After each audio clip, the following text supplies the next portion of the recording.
Good afternoon once again, everyone. Last time we met last week, we looked at tools, functions, and we also looked at how we could implement this, on our own with a prompt chaining approach. And then after a prompt chaining approach, just to understand that it is really just a chain of prompts. And the LLMs at the reasoning end of those prompts, they are quite, um, they are the reasoning engine. So they are smart enough to be able to tell you when they need a function call or a tool call. And then when they get the response from it, they are able to use that response to synthesize the final response that they will give to you. So we're able to do that. And then we're able to do it with the SDKs. We use the Gemini SDK. We use the OpenAI SDK as well. And we injected two calls and we saw how that worked. And then after that, we went on to LangChain because LangChain is like the platform, the framework that gives us the superpower to be able to do all of this without doing a lot of coding from scratch, right? We still have to code, but a lot of that work is taken away from us. So it becomes easier for us to do it with LangChain. And that's really the benefit of LangChain. Of course, that was a natural seg into LangChain itself. And we looked at the basics of LangChain. As at last week, we were able to look at the core building blocks of LangChain. We looked at the models, which allows us to access and chat with different LLMs, a unified interface. So we don't need to keep changing our code if we change the LLM that is at the back end of, whatever we are building. So it gives us a unified interface. We looked at prompts. Again, LangChain makes it easy for you to write and manipulate prompts. Makes it really easy for you to inject, dynamic data into the prompts, to have templates that you can put in version control and keep them in history so that you know when these things change. And also to ensure that you have a consistent and effective query, and to even kind of do some kind of type checking and stuff like that, right? Then we looked at chains. So LangChain, of course, that's why it's called LangChain. LangChain basically allows us to chain different things. So you can create a prompt, chain it into an LLM, and you basically have that chain. And it it makes it so easy, right? Just a few lines of code. Then we looked at tools, which is how you can do tool calling with LangChain. We looked at two different approaches. The first approach is a standard chaining approach, similar to what we did manually initially, where you do the prompt and then you call the LLM, you specify the two calls, but you use the LangChain interface or LangChain way of doing it. And then when you get the results, you will then embed the the results from the tool call back into the history, the prompt history, the latest prompt, and all of that. So that was one way. But we also looked at agentic mode, which is basically LangChain handles all of that for you. It handles that back and forth, that sequence of conversation that includes a tool call and the return from the tool call. So the one thing that we had a bit of a challenge, right? Because we were basically trying to use an older interface of LangChain, especially to call the agentic part of it. So, but today we are going to look at the newer interface, right? Both for chaining and also for agents. We look at memory as well. So, all this while, whenever I want to remember, the large language model is not stateful. It doesn't keep any prior history of your conversation. If you start directly to query or prompt an LLM, it doesn't know anything. So you have to keep the history. And that history normally stored as a list, a conversation history, and then you put the latest conversation, the latest prompt in that history, and you push it to the LLM. It will look at the entire history and come up with the response. But managing this history manually is not very it's very challenging, right? It's not something that you want to be doing manually writing it. So LangChain helps you with that as well. So I think that's where we stopped. But now we are going to look at, we did look at indexes a little bit, but I'm going to take another look at indexes just to make sure that we are on it, and then agents. So I'll switch to my notebook and we will continue from indexes. If there are any questions you can raise and we can take them before we jump in.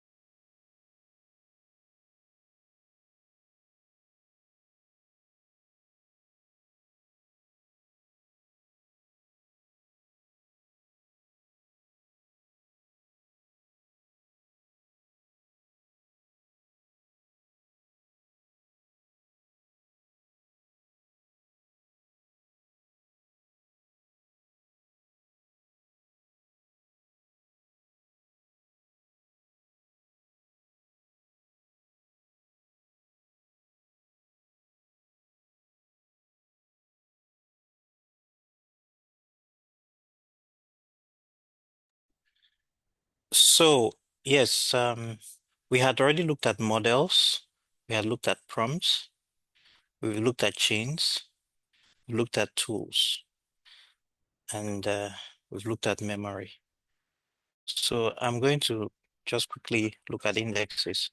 Indexes are the basis of um, RAGs, basically, because the indexes are how you will store the information in a semantically searchable and intelligent manner so that that will allow when you need to retrieve that same information, right?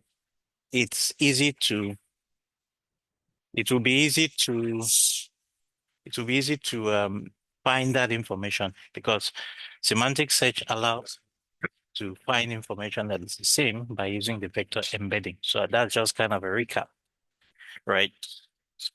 So when we were doing RAGs some time ago, if you remember, we had to use vector stores like Pinecone, ChromaDB, Pies. There are other ones we've here that we didn't touch and so on.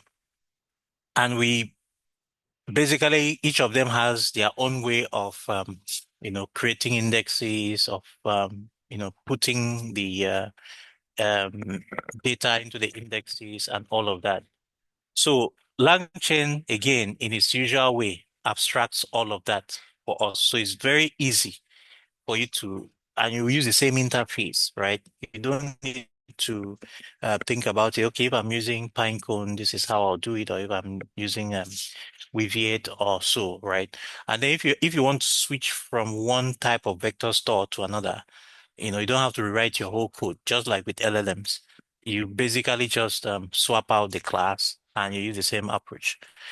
Um, Interestingly, when it comes to indexes, the way it was, LangChain has kind of rewritten the interface. So if you look at a lot of documentation on the web, including the one that the language models will give you, you see that there are two different, they basically use two different, there are two different approaches, if I put it that way, right?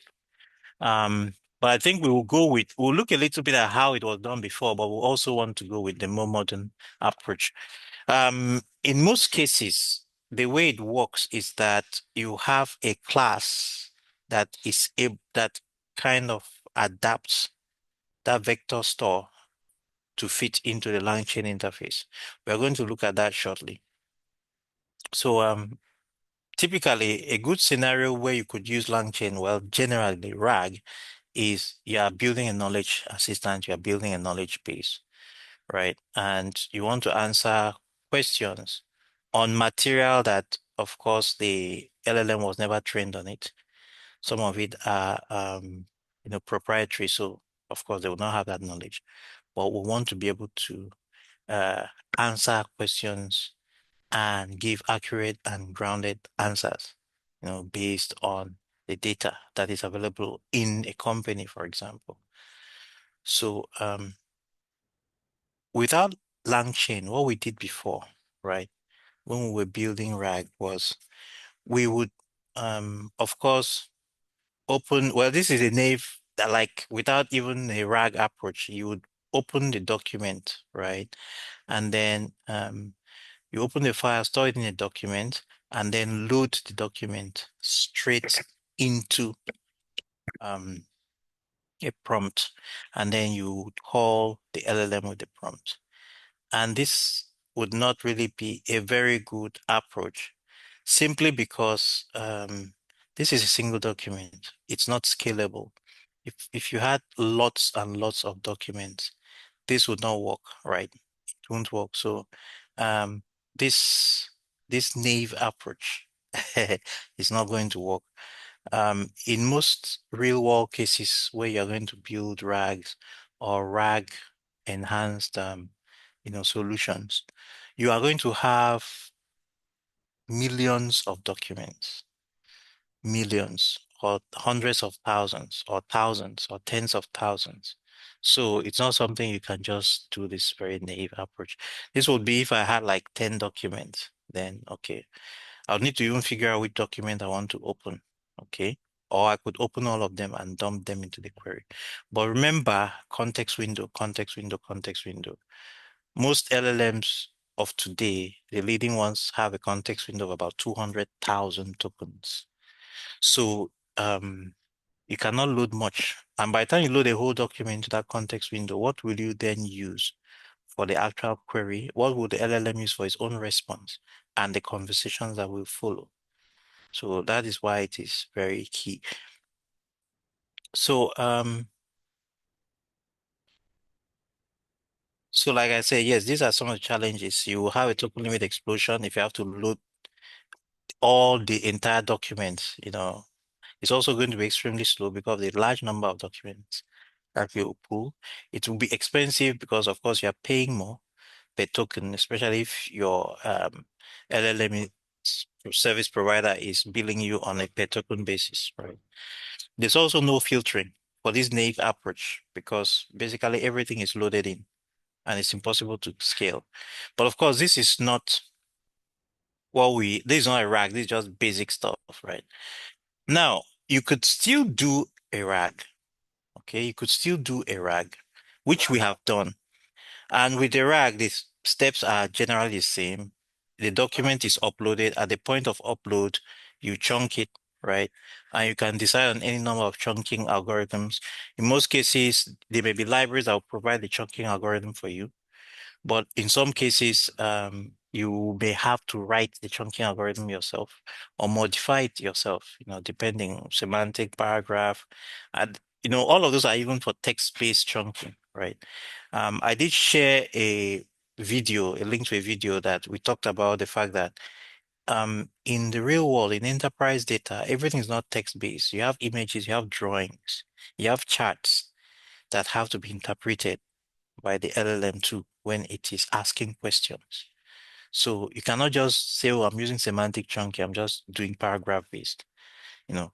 So you now come to what we call page-based chunking. So page-based, you are chunking the entire page, right? But inside that page that you chunk, you can then make references. When you send that page to, in their own case, they even use an LLM to do the chunking, right?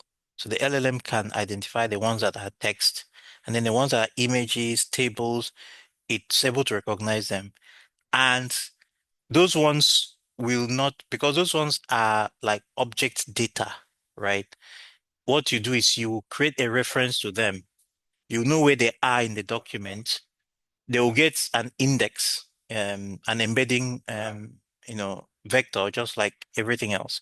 They'll get an embedding vector that will kind of allow you to find them. But the embedding vector will um, be semantically similar, So if you are searching for words that match the content of that table or the content of the the chart, you'll still find it.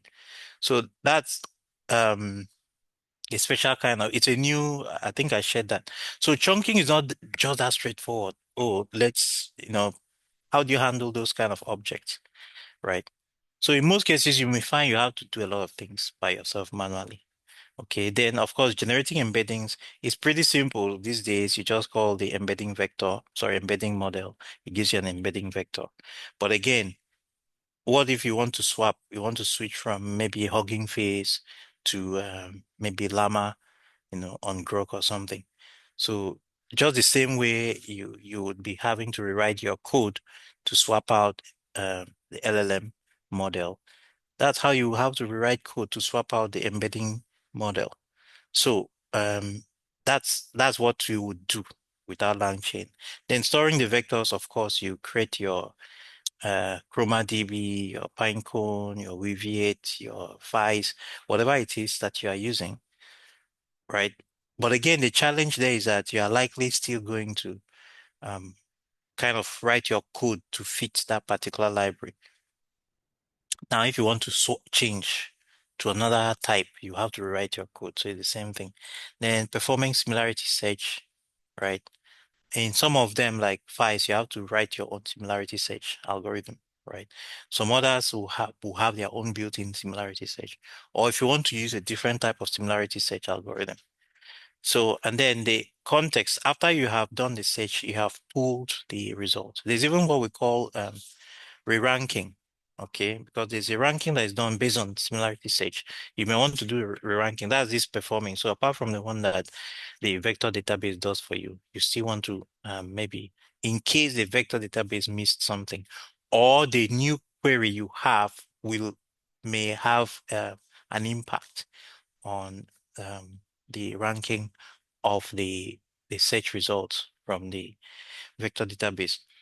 So then when you get those results, you still have to do the manual injection. So this is now you're basically taking a prompt, and then you're injecting the results from the search. So this is a good example of where you do the query embedding, right? Which is this generating of embedding. This is the point when you are querying, not the point when you are uploading. Chunking is when you are uploading, right? But when you are querying, you only start from embedding. You embed the query, you get an embedding vector. You now do a vector search in the vector database, right? A semantic search. And then the results come out, and then of course the result comes with metadata and all whatnot. So you now do a manual joining of everything to get the context, and then you inject the context into that in addition to the original query, and then you pass that into the LLM. So yes, this is what we have been doing. Okay, this is what we did, I think a task or two ago on building a RAG. So that's basically RAG. But the problem with this approach now, you see that there's a lot of boilerplate code, a lot of things that you keep repeating, okay? And sometimes you may, like I said, swapping things out, well, that's number four, right? It's difficult. It's easy for you to get things wrong, especially you could have a bug in your chunking algorithm or in your chunking code, for example. Okay, you can easily make a mistake and that messes up everything.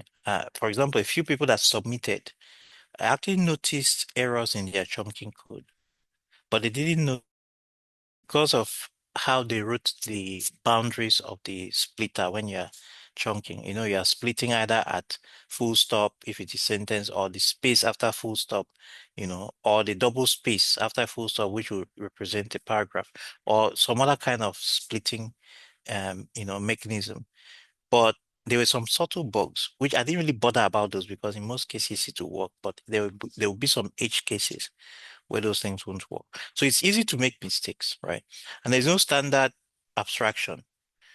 An abstraction is very key because abstraction means that you only need to think about it one way. And like we said, swapping things out. If you don't have a standard abstraction, it's also even difficult to implement a swappable architecture. You do want to implement a swappable architecture for several reasons. One being that if you're using, one LLM provider and it fails, like yesterday or a few days ago, I couldn't access Claude at Tropic. I don't know what happened. So what if I was providing a service? How would I do? I can't swap it out. I have to go and write the code, you know. Then the second thing is, apart from swapping, the what we call the um, hot swapping, hot switching failover, right? The hot failover, where if one service provider, whether it's an LLM provider, a vector DB provider, or an embedding model provider, you can, if it fails, you can easily switch to another one. So those are some of the reasons why you want to be able to do this. And LangChain allows you to do it, because without LangChain, you basically have to do it alone. So what LangChain does is that it standardizes the entire pipeline. And so we will start from this point where we have document loaders. Basically, document loader is what allows you, right, to load the document. And what do you mean? It's able to translate document based on the type, right? Read it based on the type. So for example, it knows how to read text documents. It knows how to read, Word documents, docx. It knows how to read the um, PDFs and so on, right? Of course, before we were using I think I need to install all the requirements directly. So before we were using um PyPDF for PDF, and we could as well use you know Python docx for docx, right? But at the end of the day, you find that it's easier if you have something like LangChain, basically that kind of wraps all of that. You could still use those, right? You could still use those other ones, but at the end of the day, you find that being able to um, abstract all of that, so you don't need to think about it, right? Yes, good one to PowerPoint, Excel. Okay, Excel is probably easy to read if it's CSV and so on. And I just said something about, being able to load documents that have graphics, drawings, charts, slides, and things in them. So all of this is provided, you know, with LangChain community in the LangChain community package. So LangChain provides that. The interesting thing is that the one I talked about, which uses Llama, right, a derivative of Llama, to be able to um, basically read, and load um, documents that are very, should I say, complex documents, right? They also provided a LangChain extension. They provide a LangChain extension. So that makes it easy for you to it's integrated into LangChain. You just pull LangChain and you would have access to it. So these are some of the real benefits in the real world of using LangChain. In fact, LangChain is so popular now that almost any tool, right, that is available for AI development, they have a LangChain extension, kind of, right? They have a kind of LangChain extension that allows you to basically access the capability of their own tool, via a LangChain interface, a unified LangChain interface. And I think, yeah, this use of, the um, LLM-based Llama index and Llama splitter to be able to kind of read and load complex data. They also have a LangChain integration. Okay, so um, all right. So here, um, let me create this document. Let me just create this document. I don't actually have a random any document, but I'm going to just look for a random document and put it in. So I'll take let's just go to the LangChain tutorial. I'm going to take agents LangChain tutorial. I'm not going to copy the whole page. Last time I copied the whole page, it was so large, but I guess it's a good idea to try, right? So this is a good example of document that you would say is complex document. It has pictures, it has code snippets, and so on. So this is something I would like to try out with Llama Index to see if it's able to um, have a different understanding of that. But for now, let's just use this simple one. So I'm going to create this engineering manual.txt. So with LangChain, there's a class called text loader that has been moved. Initially was um, in the core LangChain repository, but it has been moved to LangChain community now. So with that, there are different other kinds of loaders. If you go and check their documentation, which I would encourage you to look at, there are different other kinds of loaders. There are PDF loaders, they are, Excel, docx, and so on, different kinds of, or document loaders, different kinds of loaders. So, yeah, so it's very easy. So with a document loader, it's just easy. You create an instance of a document loader, you put in the file name or the path to the file, and you just call loader.load. That gives you the documents. If I were actually to do this, you would see this contains everything. And if it's multiple, if it's more than one document, in this case, I think it is one document, but let's see. We could also check the length.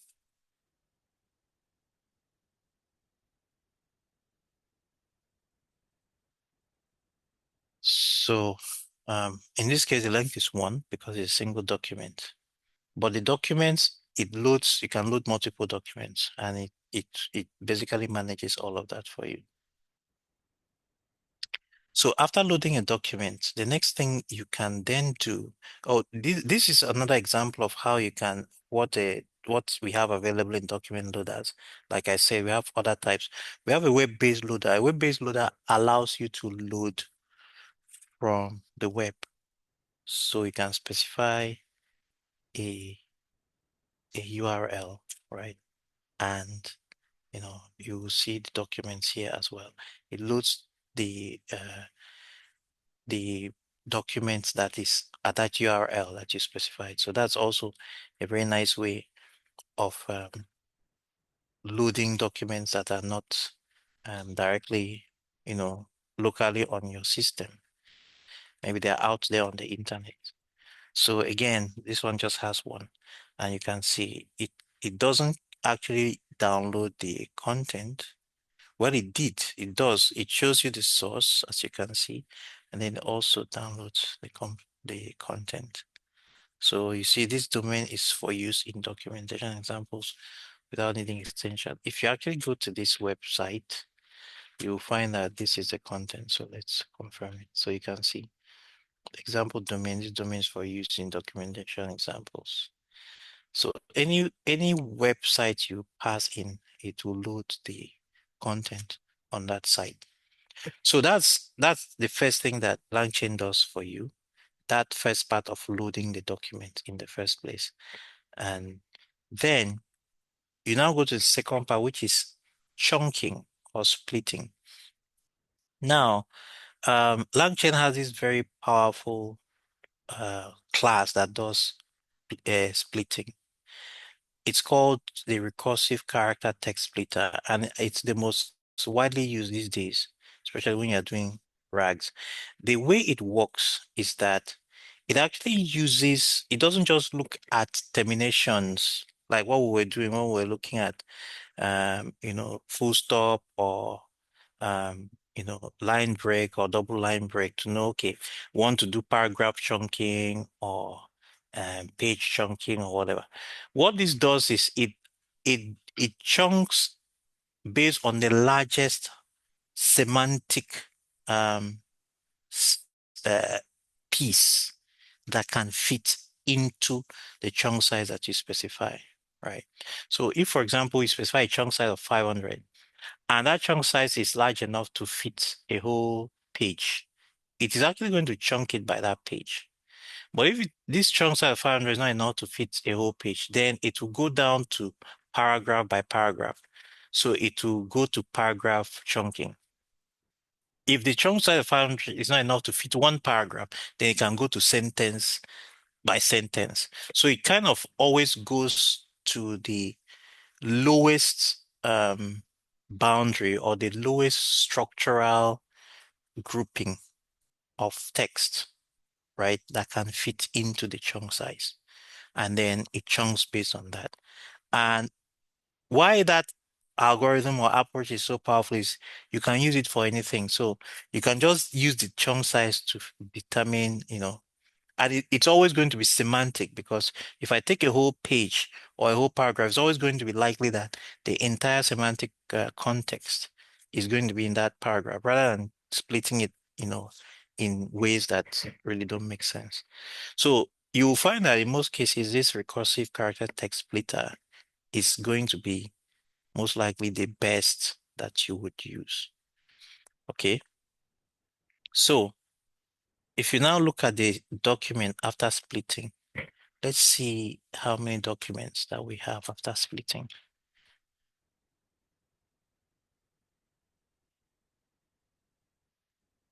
So looking at the length, you see that 41. So it basically took this because the chunk size of 500, and I did not really check the length of the original document, but I can check that. Um, let's see, the length of documents 0, which is the number, basically the number of characters there. Um, okay, we need to get the string version of it. So we get that from content, from page content. So it should be length of document 0 of page content. So you can see it has 15,025 characters, basically, right? Which tokens generally match, like I think I'm told rule of thumb 4 characters per token or something like that. So, but this is chunked into 41, chunks of documents, and we can look at what each of those are. So this recursive splitter, character text splitter, really makes it easy. You don't need to even really think too hard. All you need to do is figure out, okay, what chunk size is the best. There are other arguments and parameters you can specify here to fine tune its behavior. So after that, of course, the next step, if you are building a RAG, is create the embedding. Okay, and we have OpenAI embeddings, but I decided to use Hugging Face. So you can see how easy it is to swap out, right? If I want to use OpenAI embeddings, I would import LangChain OpenAI, right? I'll import OpenAI embeddings from LangChain OpenAI and just, run it this way. Embeddings equals this. Then, of course, you have to specify the name of the model and other things, right? But if I decided, okay, I don't want to use OpenAI embeddings, I want to use Hugging Face, all I needed to do is to, of course, install the Hugging Face, LangChain Hugging Face library, right? And then install the Hugging Face um, dependency. So this is just kind of a library to allow LangChain to connect into sentence transformers, right?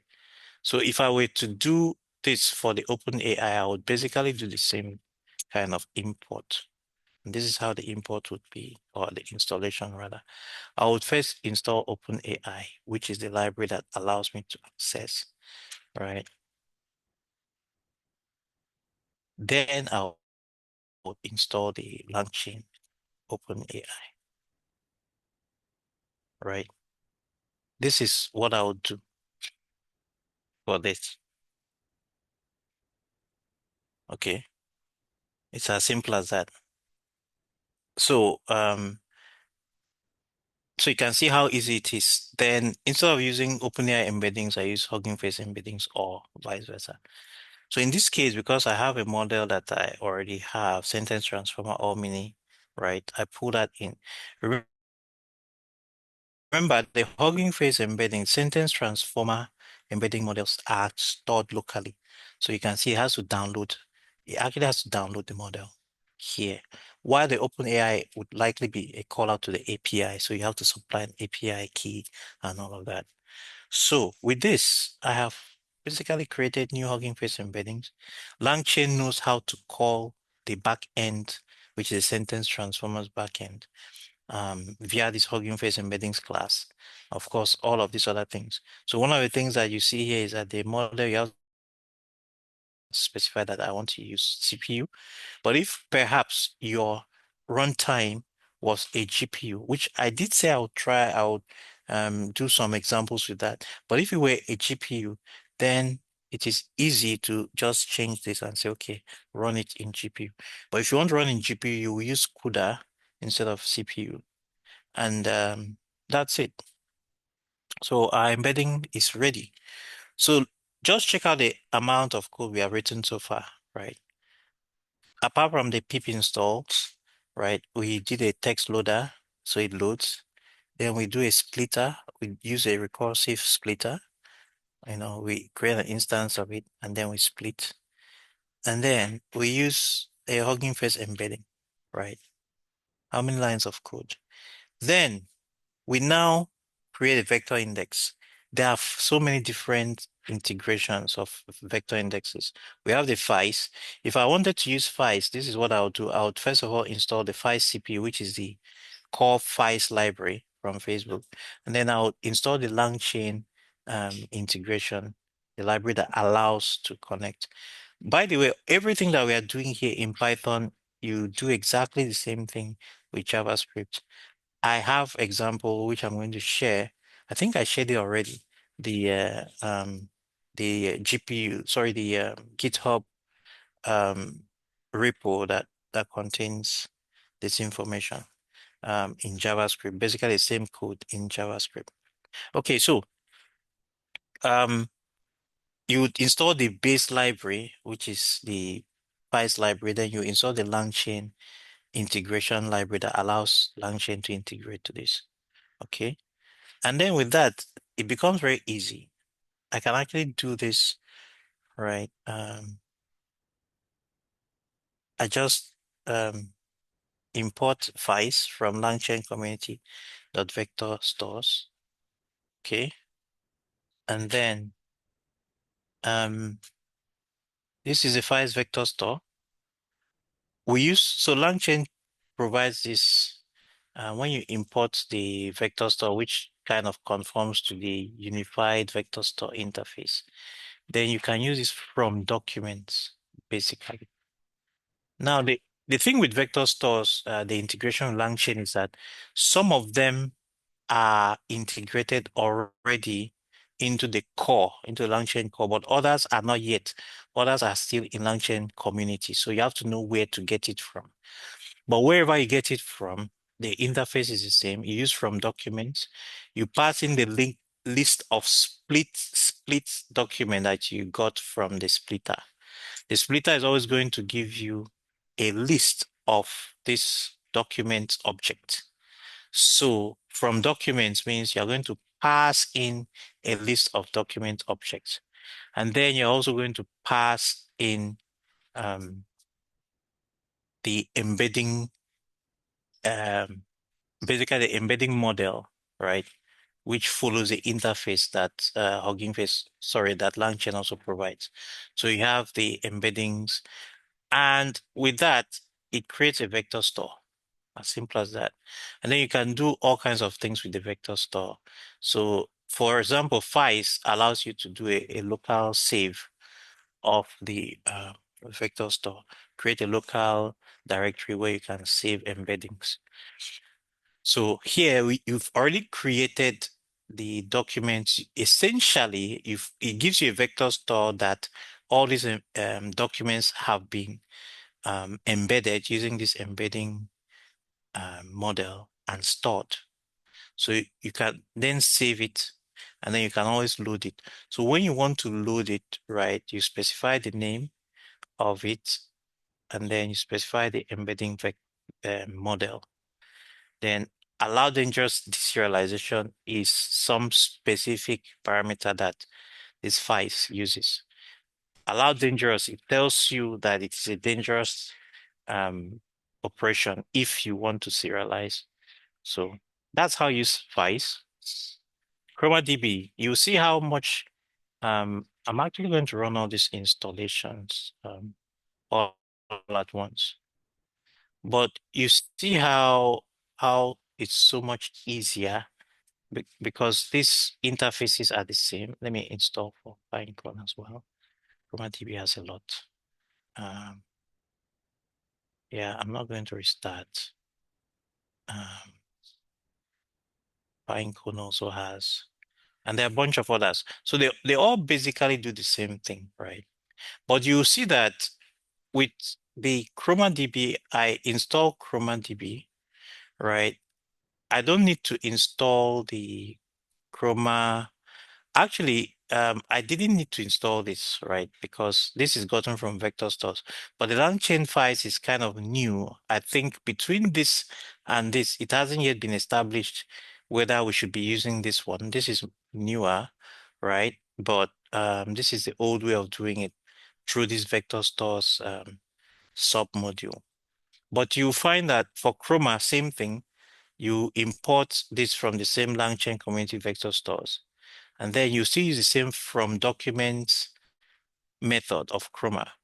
And you pass in the documents that you want to embed, right? You pass in the embedding vector, which I was calling it embeddings here, but it's not really correct to call it embeddings. It should really be embedding because in fact, it should really be embedding vector, right? But I guess, sorry, embedding model. So the embedding model, if I print this, you will see it's just an embedding model that will be used to do embeddings, right? So that's it. You can see that the Chroma, same thing. Documents is docs, embedding is embedding. And then, but Chroma also has where you specify if you want to persist the vector store locally on your computer because it is Chroma, it allows that. So you can actually persist that. Then Pinecone. On the other hand, Pinecone has a separate class right now. You cannot get it from the community vector stores. It has a separate package or module that you install for it. But once you install that module, you will import the regular Pinecone library, which we have used before, and then you now import the LangChain integration. But once you do that, you see that it's still the same thing, right? Pinecone, this time, okay, well, you do Pinecone vector store, you specify the index. Of course, with Pinecone, we have to create a Pinecone API key and get an index. Let me see if I can even get that really quick. I think there's a problem here. Okay, so I cannot get to Pinecone for now. So, but yeah, if you have created an index previously, in Pinecone, you can just um, get a reference to that index here, then get the Pinecone API key. We've done this before, and then that's all. You just pass this index, and then again the embedding vector, sorry, embedding model. and you get kind of the same thing, right? Oh yeah, I never ran this because Pinecone was still having challenges connecting. I don't know. I hope that Pinecone is not blocking. I think they may be blocking IP addresses from this side. So it has happened before. So I'm going to see if I can get around that. Um, in the background, I'll be doing that. If I'm able to do that, then yeah. But you can choose whichever vector store you want. The interesting thing is that these vector stores now all have exactly the same interface. So you use them the same way, right? The interesting thing is that for um in this case we are going with Chroma. Now for similarity search using LangChain, they even have a concept called a retriever, right? If you want to use it for RAG. So the retriever simplifies some of the things that you have to do, especially in the context of LangChain, because it means you can take the retriever and chain it. The retriever is something that conforms to LangChain's chaining interface, so you can attach it as a chain. We're going to see that shortly. Now, um, so this is a way of doing it manually, where you have the Chroma vector store, which we have created. We created it just by using from documents. So you see how easy it was. And then we just do a similarity search. That's all. We call similarity search on it. We pass in the query that we want and we check all the results. Okay. You can actually check the results in this relevant docs, which is basically the result from the vector database similarity search. It gives you the matching, the things that match that query, which we had already stored. So remember, I had loaded this from engineering manual and I had chunked it. So I'd like to see, normally the default key, that is the top key, if you don't specify, should be 5, right? So here it pulls up 4. If you remember, when we were chunking and loading, we had about 41 chunks, right? Here we had the character's length is here, but the number of chunks is 41 chunks. So we had 41 chunks here. And we do a similarity search, and similarity search gives us back the 4 chunks. You can see the 4 chunks here, right? So now with these 4 chunks, we now I'm basically just printing it. So these are the 4 chunks, middleware, because the question was how do we handle API retries, right? And I'm pulling this from this, right? I did not know if there's anything about API retries in this document. I can't remember, right? Um, but it does pull things, right? Middleware that matches kind of API retries concept. Okay, so and these are the chunks. Um, Now this is one way. So I'm basically printing this. The other way, the way you do it LangChain, like I said, normally if we were doing it without LangChain, we will do a similarity search, we'll find the relevant docs. Then we will take these relevant docs, we will take maybe the top one, right? Or two, right? And inject it into a prompt as context and send it back to the LLM and say, okay, based on this, give me an answer. That is normally how we would do it. But LangChain simplifies it, first of all, by telling us that we should basically convert this, get the chroma, get basically convert it to what we call a retriever. A retriever is a specialized interface, like I said, that LangChain uses to say, okay, retrieve matching entries. So it's the same thing that the vector store would do, but it conforms to LangChain's chaining interface. So it means you can then take the retriever and chain it to an LLM, right? And then chain that LLM to a query, or you chain a query into the retriever, then you chain the retriever into the LLM. And that's what you see here. So in this step 6, where we now bring all of the different pieces together, right? We'll do the query, then we retrieve matching, semantically matching documents or chunks of the document, and then we inject into the query and we send it to the LLM to generate. So we get output parsers, we get a string output parser, we get a runnable pass-through, right? I'm going to explain how this works. So um,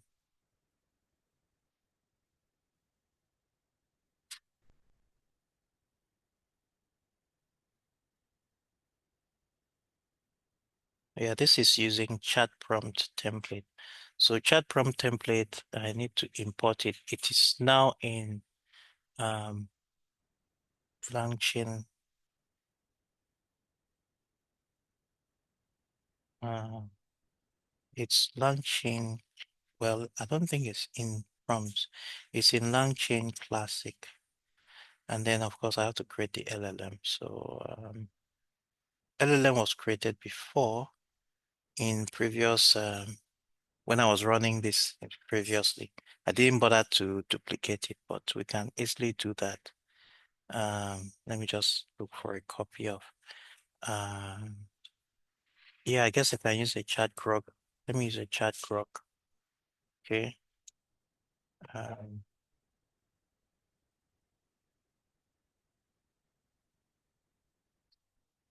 so I will um, pip install.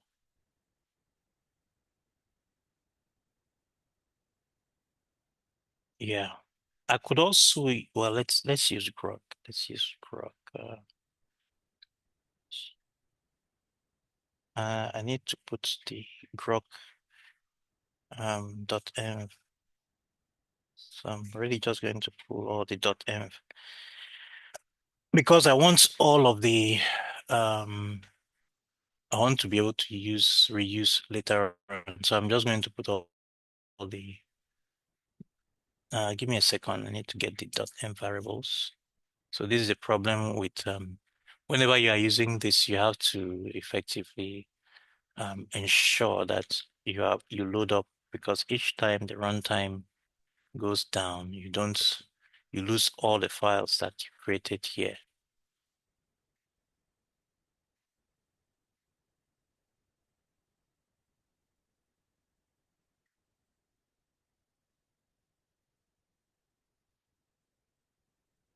Okay,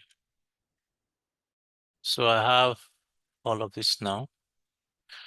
Okay, all right. So I have Grok installed, so I can now create an LLM from Llama 3.1. Oh yeah, I need to load the .env. So from OS, install OS, sorry, import OS, and then from .env, import load.env, then load.env. Right, so I got my .env now, and then now I can run this. So the chat grok is now ready. So we get a chat prompt template, which we already saw this when we were talking about prompt templates generally. Okay. Then there's a helper function just to format the documents, right? What this helper function is doing is just use a double new line to join the page content, right? So then we call on the templates chat prompt template to create a prompt. This is the prompt, a simple prompt. So this uses the same way we've been doing, right? We do the prompt, answer the question based only on the following context. So this is the context and then the question. So remember, this is what we did when we were doing RAG. You always have to have a prompt to tell the LLM, look at this context and answer this question. So we create that as chat prompt. But the interesting thing is that now we use a standard LangChain, the LangChain um, expression language, right? The LCL to basically create this to just chain everything. So the first thing is that we pass in the placeholders as a dictionary. So remember, we have two placeholders here, context and question. So we first of all create those placeholders. The first one is the context, which we pass in the retriever. So this is where that as retriever becomes useful. As retriever means it is essentially optimized to work with LangChain, the way LangChain works, right? So we don't need to do to call similarity search. We actually don't need to do this, right? If we're using in LangChain. This one will be if we're using a normal approach. But using a LangChain to chain it, uh, we we get the vector store as a retriever. So the retriever has the necessary interface to be able to then um, pull the context. Remember, we also specify the top key. So the top key is 3. Find the matching, one and return it, into this context variable, right? So that's one. And then of course the retriever is chained into format docs. Remember, this pipe is LangChain's chaining operation. So when we take the retriever, we pass it through format docs, which is the function we just did. So it's going to essentially take all the page content from the document, right? And pass it through this. And what this does is to concatenate it with new lines. So that will give you the context. So this will now be injected as context here. While the question is runnable pass-through. So runnable pass-through means just pass it through. And those two will be passed in. Since it's a runnable pass-through, it's going to pick the next thing in the chain as its value, which is this prompt that we actually want it to be. So it's connecting to the prompt. And then the prompt is now chained into the LLM, which will then handle everything. And then the output from the LLM is chained into the string output parser, which is going to parse the output and display it in a way we can see. So this is what makes LangChain LangChain. The fact that we just chained all of this, right? And what makes it the chaining language, the key is this pipe, which is the LCL operator for, okay, chaining to the next one. Okay, in JavaScript, where this pipe symbol is not available, what they use is dot pipe, dot pipe method. So you did this chain, and this chain is a complete RAG, a simple naive implementation. By the time you invoke it with this, right, it is going to do and print a response. So let's try that. I think we have all the different pieces of it. So you can see you get this response, right? And I could equally I've done the chain, so I can reuse the chain, right? I can basically reuse this chain and ask a different question. Okay. Um, what is an agent? I remember I got this from agent, so I can still run this chain with different question, and it gives me an answer. An agent combines language models, right? So what are the capabilities of agents? You can now see how it now becomes, I didn't need to write an API endpoint or anything, right? Basically a chain. And I can now say, what are the capabilities of agents? How are they different from chains?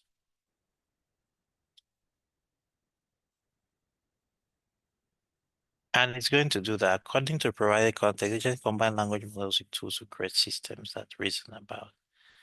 Interesting, right? I could actually do markdown in this so that I can see it properly. I wasn't really doing markdown before.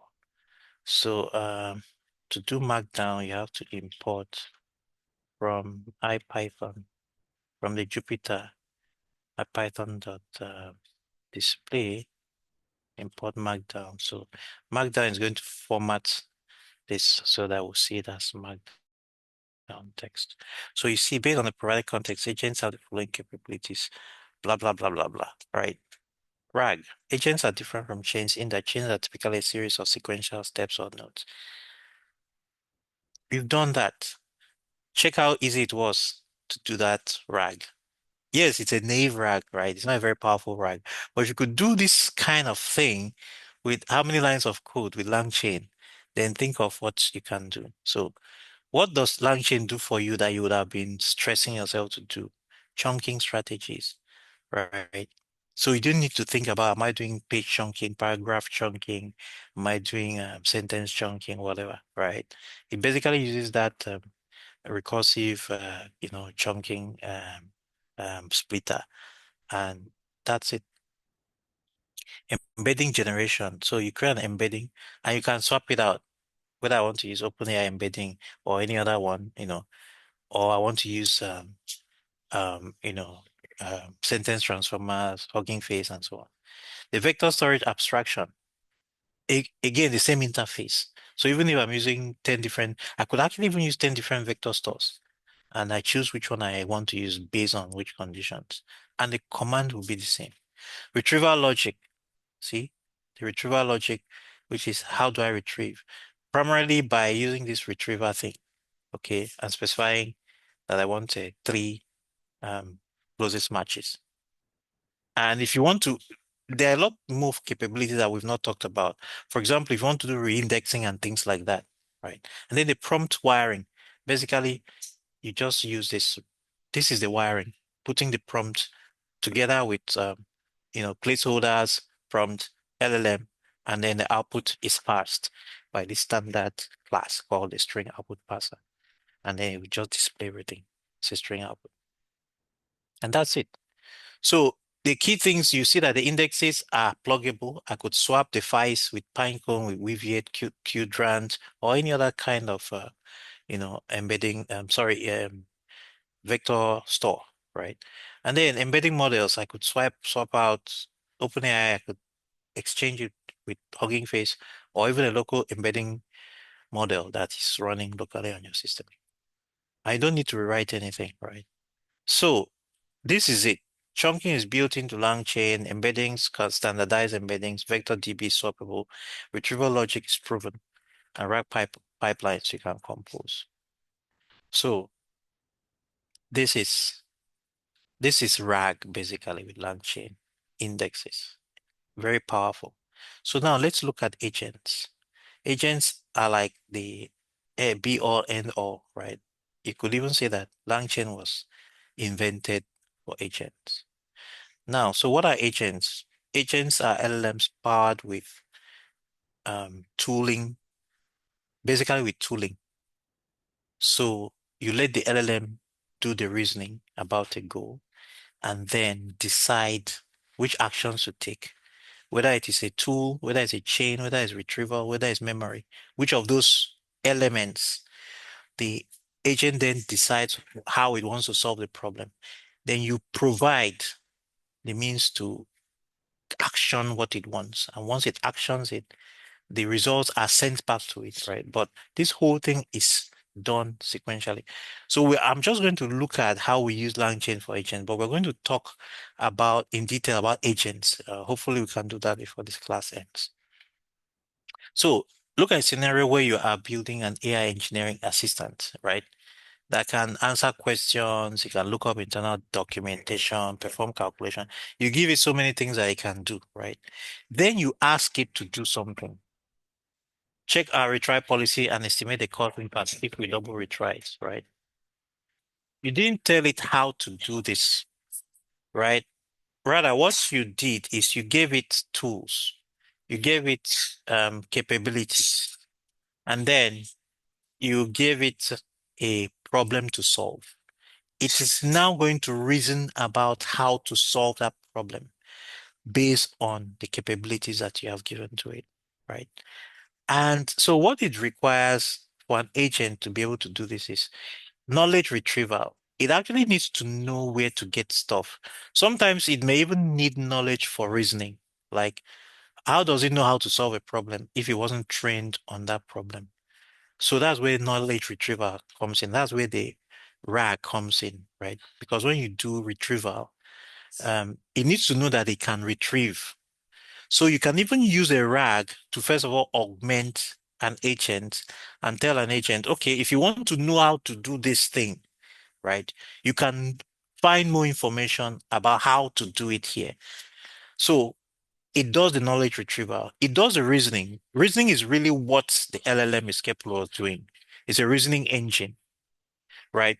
It may not even have enough knowledge to complete the reasoning, but if it knows where to find that knowledge, it will then retrieve it. And then from that knowledge, it can reason.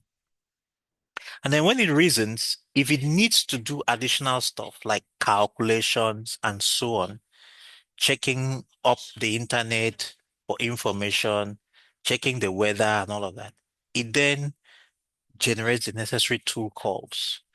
And then once the tool calls are generated, right, it then takes the response from that tool, from the tool call. Now, it can be multi-step because when it gets a response, it will reason about everything again based on the response it gets. If it is enough to give out the answer, it will. If it is not enough, it will generate another set of, either tool calls or knowledge retrieval or whatever. And it will keep doing that iteratively until it gets to a point where it has all that it needs to generate the answer, and it generates, and that's where it stops, right? If we didn't have LangChain, so think about how you would be doing that. You have to do a lot. So for example, there's this function calculate cost. I'm going to move it up from the bottom. It actually is here, but okay, it's not here. So I'm going to just create this function. Now, we didn't really do the full agentic thing before, but the closest we came to doing the full agentic thing was tool call, right? Because you can even see that the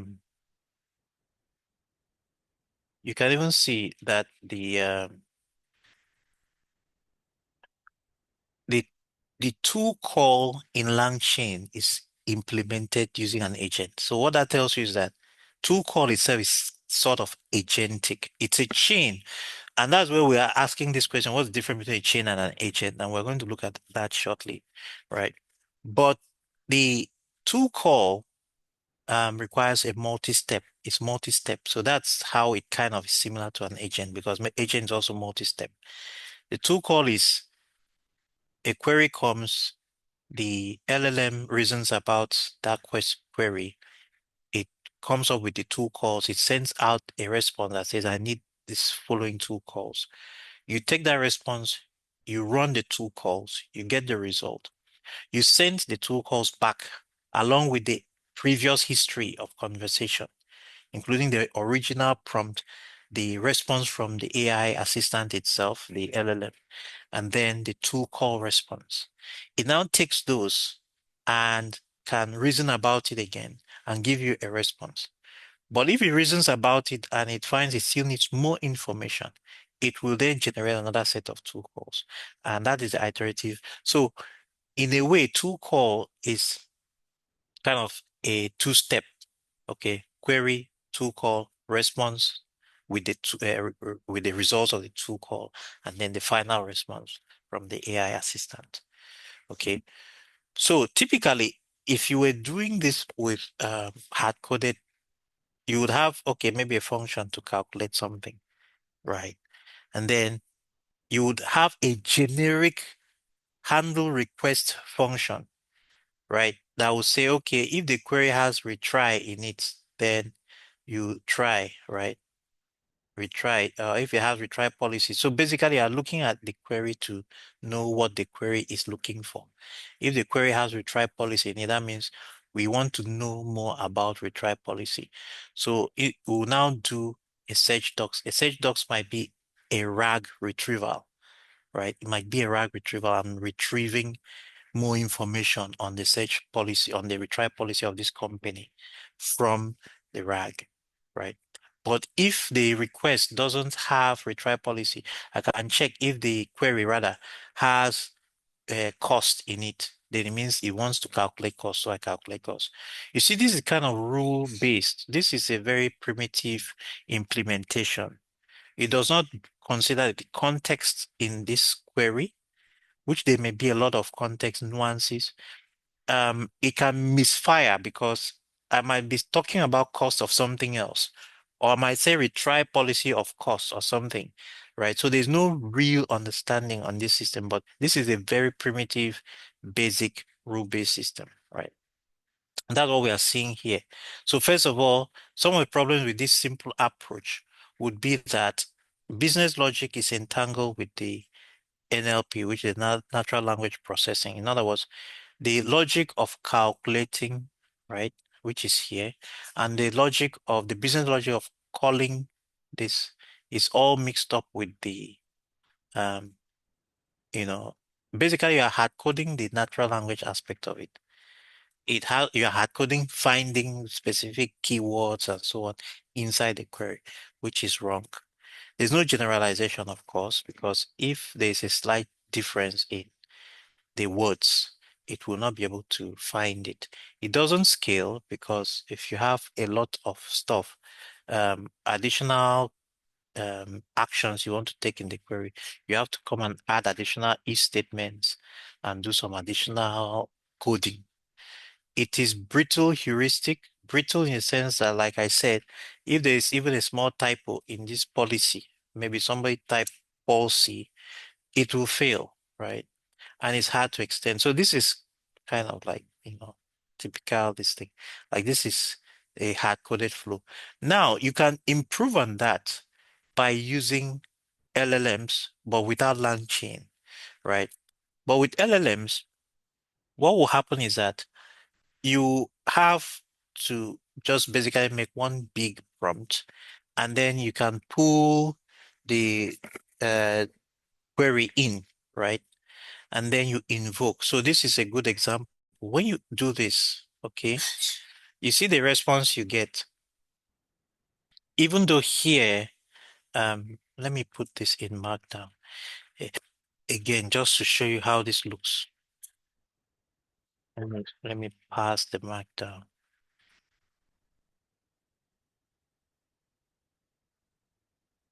So it runs this, right? We need to consider. So it's saying a lot of things, and it's not giving us answers. Rather, it's giving us how it would calculate. It doesn't have enough information. Some of these things, it's probably just guessing. It might even be hallucinating and doing a whole bunch of stuff. So this is 0.3x 40, even though this should actually be 0.3 times 40, right? Minus $12 and so on. So the biggest danger with this kind of approach where you are not directing the LLM, you're not giving it tool calls, you're not telling it these are the tools you should use for this, right? You're not grounding it in data that is retrieved in, from a knowledge base, an authoritative knowledge base. You now run the risk of the LLM hallucinating and telling you all kinds of nonsense because he will not tell you that he doesn't know, what to do. Um, there's no real tool usage because we do not incorporate tool calls into this, right? Um, there's no transparency. You don't know what's going on at the background. There's no guarantees, right? But with LangChain, you can then combine everything that LangChain has. The models, the LLMs themselves, the prompting capability, the prompt templating capability, the prompt dynamic injection of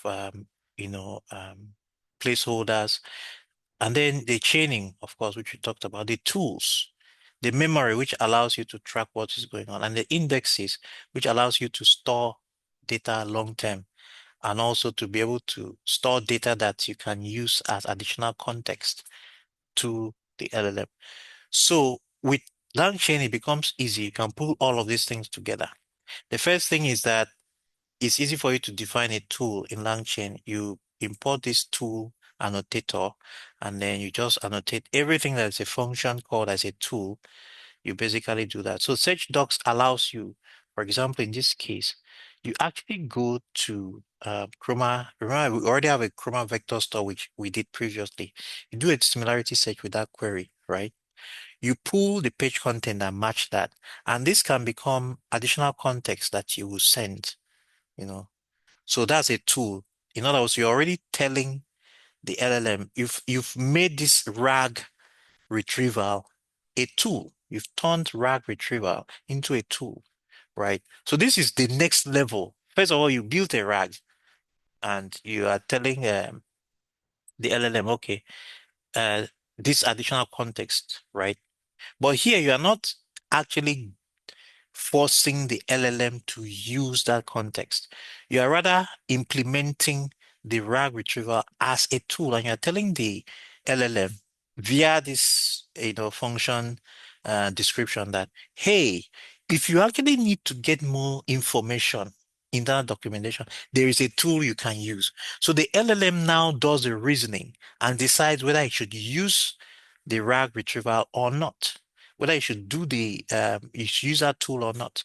This is the next level, right?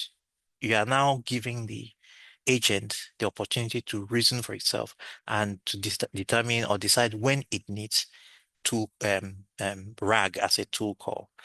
Then you also define another tool.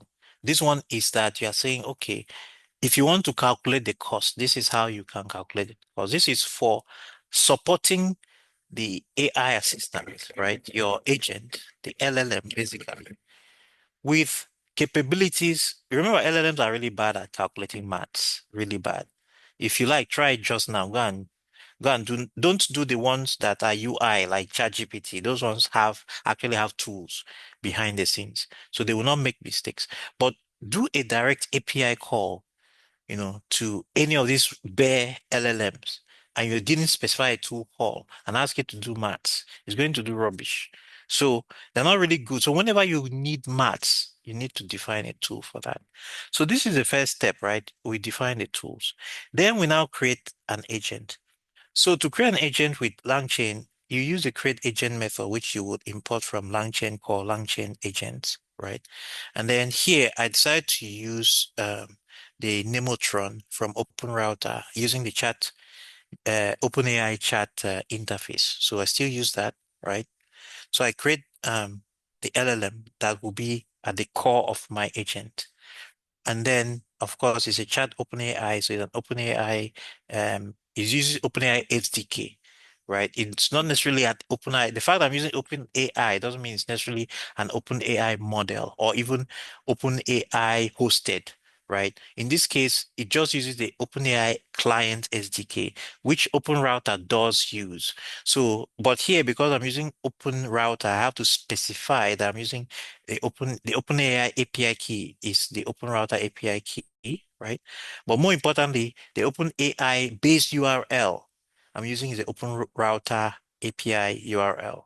So that allows us to use Chat OpenAI for OpenRouter and any other provider that uses the OpenAI API. Temperature is 0. And then I'm using the Nemotron, which is like my favorite. So that's the first thing. You create the LLM. I could have used the chat grok as well. But why I refuse to use chat grok is I was doing some experiments here and I found that grok, the llama model that I use on grok is not really well trained for agentic workflows. So it does not close the loop. It does not reason all the way to the end, and so it fails. So I'm using Nemotron, which is trained. So this is one other thing you find out.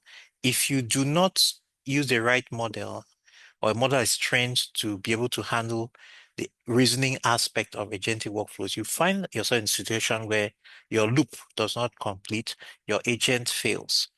Okay, so the two key things: create the LLM model, right? And then you use that LLM model and you do create agent.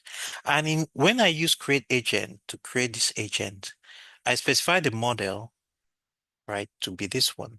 And then I specify the tools that are available to that agent. And I had defined two tools already, the search docs tool and the estimate cost. You can define any number of tools, right? Remember when we talked about tools, we said you have to be careful that you do not overload with tools because every tool, the communication back to the AI assistant it actually uses prompts. The tools will load your context window. So if you have too many tools, you overload your context window. So, but in the case of an agent, sometimes you don't know what tools that you may need. Okay, so we'll talk more about that later on. So this is how simply how you create an agent. Use create agent, specify the tools, specify the model. In fact, actually, I should have put the model first because the model is the main driver behind the agent, right? It's the model that drives it. Model is a reasoning component of the agent. And then you have the other things. So yes, we create that. And then with that, it becomes very easy to run the agent. You simply call agent.invoke. Simple, simple.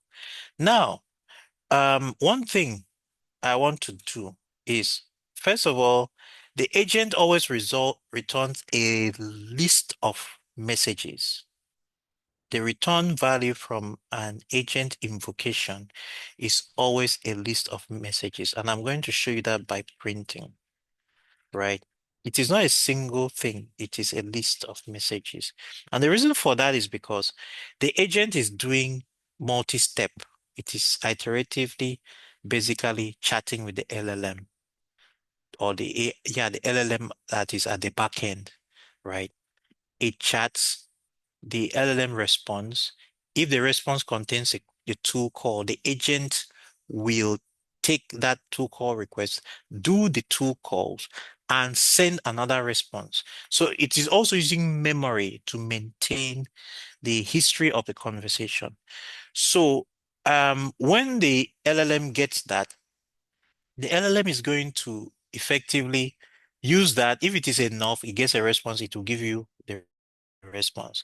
So at the end of the day, what the agent is going to print, I wish I could clean this up better, but I think there are some classes that will not, um, yeah, this human message will not agree. Okay, I don't know how else to put it. Let me just wrap it around. I wish there was a way to format this thing so you can see. But the most important thing, you can see it takes a bit of time because maybe there are two calls involved. So the agent is actually doing a back and forth. It's calling the LLM with the initial query, right? So you can see we have messages, right? Now, these messages, you see it is a list of messages, basically. It starts off with the human message. And then this human message is what you are sending, which is check our retry policy and estimate the cost and all that blah, blah, blah. Then after this human message, right, you now see there's another message here. It's an AI message. This is a response from the LLM, the AI assistant. So the agent is actually keeping track of all the messages, the message history. So in this AI message, you will see that content is empty, meaning that there's most likely a tool call request. So if you look at the response metadata, tool usage, token usage, now you will see somewhere here, you will see tool calls. But once you see there is no content, it means there is something else. So let me look for that.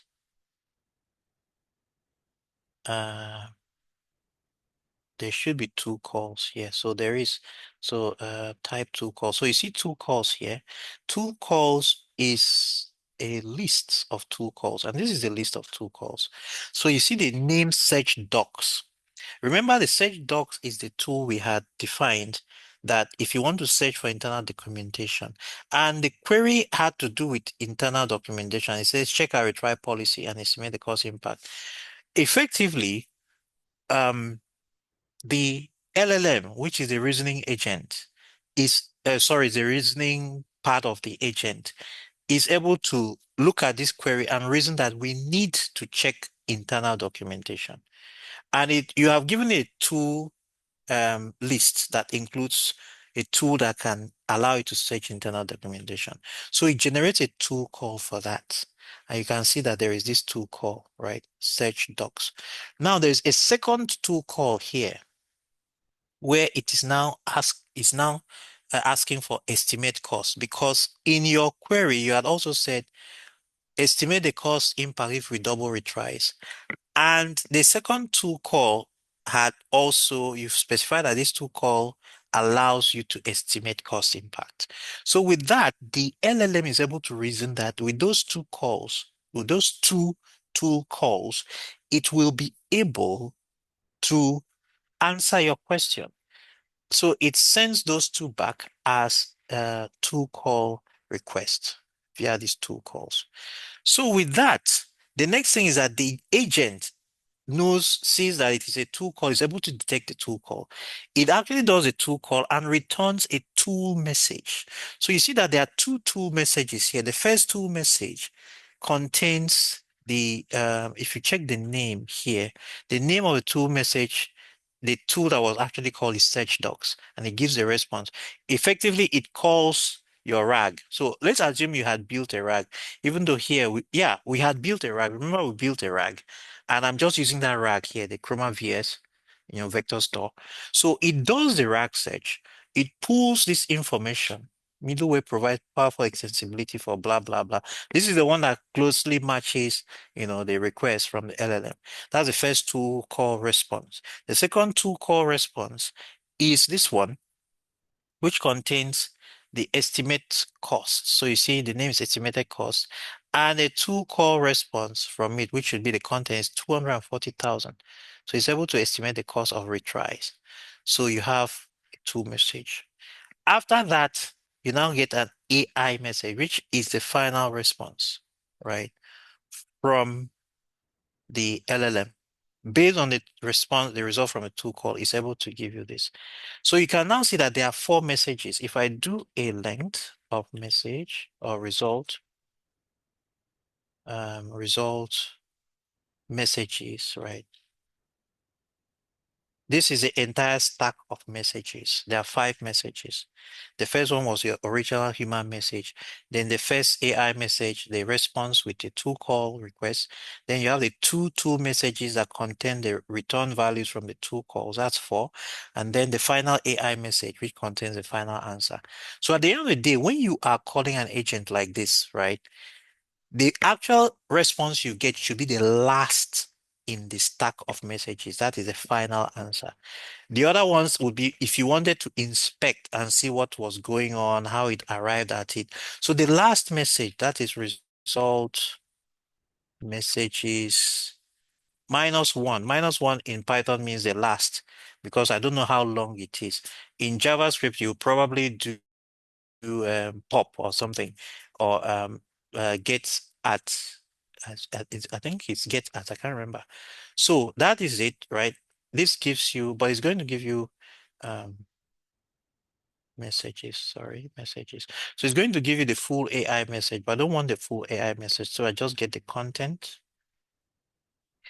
which is standard this, and you see this, right? Now I'm going to just wrap it around in Markdown, and you will now see the final answer, right? Retry policy details are this, blah, blah, blah. And that's it, right? That's it. This one was just me kind of showing, trying to print it as JSON, which you will see the first message is the original query. Sorry, the first message, that message 0 is not even here, but the first AI response is to show you what it was asking for. It was asking for two tool calls, search docs and estimate cost. Then the others were, the first one is the first tool call response. The second one is second tool call response. So what is happening internally is a React loop. We are going to just talk about React loop shortly. I'm not going to dwell on it here, but a React loop is basically a reason and act, right? The first thing is the LLM reasons about it. I need to find retry policy. So the action that it needs is to search docs, right? And then the next one is I need to estimate the cost. So the action I need is to estimate cost. So it finds the 2 calls.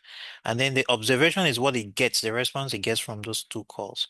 And then with all of this, it comes out and says, okay, the final answer is our retry policy caps retries at 3, doubling retries increases, right? This may not be exactly what came out anyway. I can't remember. I think because the retry policy was based on a RAG that doesn't have retry policy, was middleware and all of that. So the answer it says is retry policy in detail, not explicit found, blah blah blah. But those are just details. If we put in the right information, you will get it. So that is it. We are going to talk more about agent types. We're going to talk about the React, plan, execute, then tool calling agents and function-based. We already looked at function-based agents and then land graph, state machines. When we talk about land graph, maybe on Thursday. Yes, use agents when task steps are unknown. Tools may or may not be needed. Decisions matter. Multi-step reasoning is required. So this is how to differentiate when to use agents versus when to use chains versus when to use a single prompt and all of this. But I'm going to jump, if there are no questions, I'm just going to jump and go to the next part of um, our class, right? Um, we already have looked at this, so we are going to go to the next part of our class where we are going to talk about all of that, right? Agents, all of what we just talked about. I will use the next few minutes just to talk about that. If there are no questions. Okay, so we just talked about how agents reason, how does this happen? How does this magic go about? The most important thing, we've already seen calling an agent calls an LLM, provides it with two calls. You define in the two calls, you can define anything, right? You can define calculations, API calls, you know, access to RAGs, retrieval, any kind of thing, right? The most important thing is you need to tell the agent or via the agent, you need to tell the LLM what capabilities it has, right? If it needs a particular kind of thing, which tool call or function call should it do? But so that's straightforward, right? But how do you come up with this iterative thing, right? So um we will look at that, right? Um Designing multi-step reasoning. What are the things that we think about, when we're doing multi-step reasoning and retrieval, which is what we just looked at now. And what are the patterns? So we have several patterns. We have the react, which is reason act. We have the plan execute. And then we have what we call the tool augmented RAG, which is kind of what we already did. This is more of a RAG augmented, agent, but we could also have retrieval augmented generation that is augmented first by tooling, right? And then we'll talk about state memory and context management, backend workflows. This is the rest of what we are going to look at this week. Okay. So let me just jump to this. We just did a multi-step reasoning. And this is because single step prompts are no longer enough. Real world problems are not atomic. So what does atomic mean? Atomic means that you can solve the problem at a single hammer blow, right? If I ask you to do 2 plus 3, that's atomic because you memorize it, you know the answer 5. But if I ask you to do something like something more algorithmic, like okay, 126,500 divided by 55, you're not going to be able to do it. Well, there are some people who can do it by thinking because they memorize it, or they are savants, what we call autistic savants or just savants, people who can basically do that mentally, right? But most normal human beings like me and you will take a pen and a paper because we were taught how to do what we call long division or long multiplication. We'll write those numbers out, right? And we'll follow step by step. It is iterative. It is algorithmic. Algorithmic in the sense that there is a method you will follow to do it. Iterative in the sense that that method you apply it, in a loop multiple times to arrive at an answer. So most real world problems are not atomic. The answer doesn't just come up one hand, right? You actually have to reason and follow some steps. So most real world problems involve multiple information sources. You have to go look for information here, here, here. Then with that initial set of information, you now look at it, decide, that's the intermediate decision, decide whether you need more information elsewhere or different type of information, or whether it is enough for you to, decide or generate your output, right? And sometimes you need to even do validation. Wait, is this thing, let me be sure, let me check again. That's how human beings in the real world solve problems, right? It is step by step, it is iterative. So, that's one. The second thing is that most real problems are not simple. They are complex, right? So they require you to break it down into smaller chunks, smaller kinds of problems, right? You have to break a complex task into smaller, manageable steps. That is decomposition. So, for example, if you were to be given a task, analyze market trend, okay, you need to first of all gather the data, right? First. And even that may have steps inside it. Then identify the patterns, right? And then after that, you interpret the results before you can then come up with something. Okay? That's how it is in the real world. You can't just immediately answer the problem. Then that's the first thing. So you need to break it down. Then the second thing is iteration, like I said.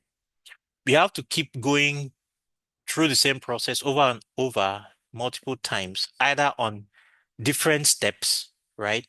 Or on the same data, but multiple times. Okay. So sometimes even the same thing over and over, you continue to fine tune. As new information comes up, you fine tune, you revisit the earlier steps, you change it, and so on. So we have retrieve, reason, retrieve more, refine. That's a good example of an iteration, right?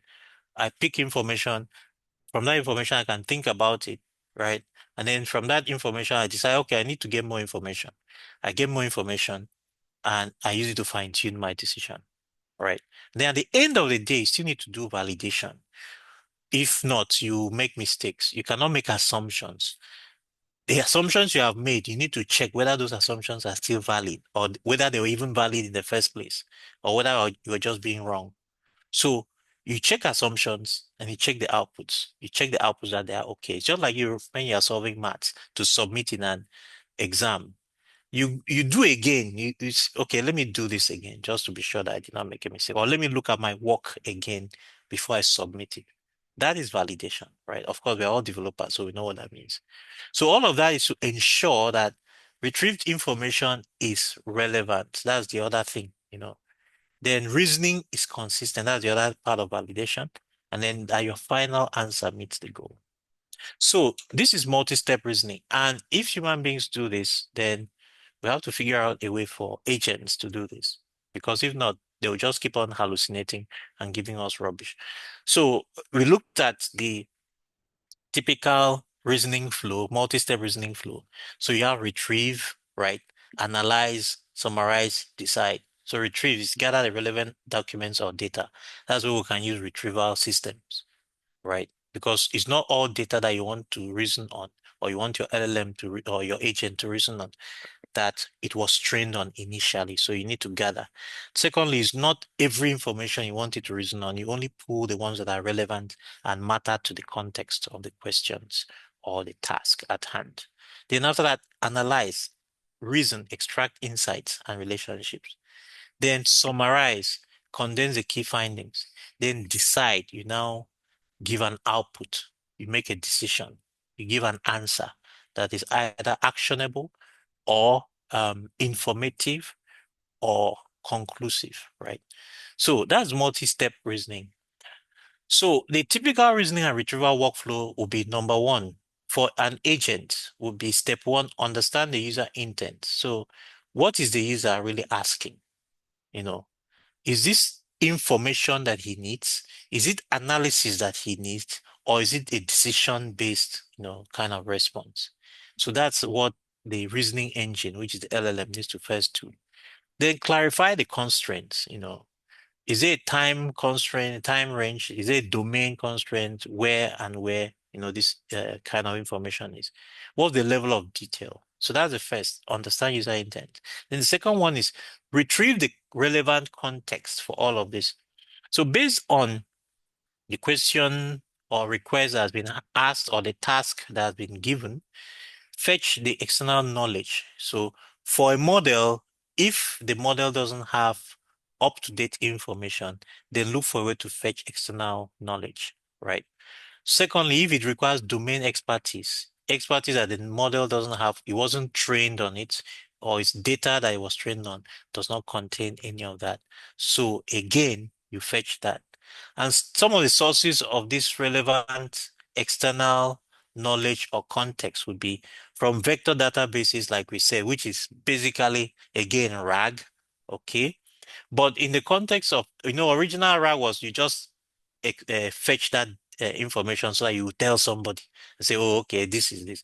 But in the context of agentic workflow, it is not just for you to tell, it can be used for further reasoning. It can be used for further decision making. It can be used for further choices of tools to call. So this is very key, right? The entire thing is a loop, that results in action. So it's not just retrieve and tell people. So the source of the additional knowledge and context, vector databases, documents, API calls, right, and internal knowledge bases. So these are all kind of covered under the umbrella of tool calls. So basically, you would have to um, provide each of these capabilities as tool calls. And that's where MCP comes in, because MCP just is a way to allow LLMs to access all of these tools without you having to manually rewrite each integration. So that's step two. Step three, you now do the reasoning. The model is to do the reasoning based on the retrieved context. Compare facts, identify patterns, draw conclusions, right? And do other things. So you can either use a chain if the method or approach or the sequence or the steps are very clear, right? That's the difference between a chain and agent. In a chain, it is very clear. At the time you are writing the code for the chain, it is very clear the steps that should be taken. So you write a chain. But for an agent, it's not clear. There's some reasoning that needs to be done to define the sequence of steps. So that's the main thing. So then structured prompts are prompts that you write well structured, and you ask from the prompt, you demand a structured response. Say, okay, I need this response as a JSON file, or I need this response as a YAML file, or in this, structured output. Okay. So that is part of reasoning. Then step four, if two calls are required, the model is going to demand for two call. So the model should be able to, when computation is required, like I said, LLMs are terrible at calculation. When live data is needed, because LLM is probably trained on very old data, when external actions must be performed. So in all of those things, a tool call will be needed, and the LLM will then request for the tool call, and the tool call will be made by the agent as per what is defined, right? So examples would be, okay, you need, of course, calculator will do the calculation, search API like we just did, either to search on the web or search internal, databases and so on, right? Or other business services. So the results from these two calls are sent back. The LLM then combines all of this. It combines output of its reasoning, the retrieved knowledge, and the results from two calls, and uses it to generate the final response. By the way, if this is if it's not enough, this is just a single loop of reasoning, right? If this is not enough, it will do another round, and we'll talk about that. So at the end of the day, the LLM has to ensure that the response is coherent, is grounded, and is aligned with the user's goals. Okay, so that's typically simple, single step reasoning and retrieval workflow. Now, let's talk about, I just mentioned it before, difference between chains and agents. So You can still do multi-step workflows using chains. But in the case of chains, the workflow is fixed and predefined. We know exactly the number of steps and what should be done in each step. So think of it like you are hard coding the steps already. That's what with chain.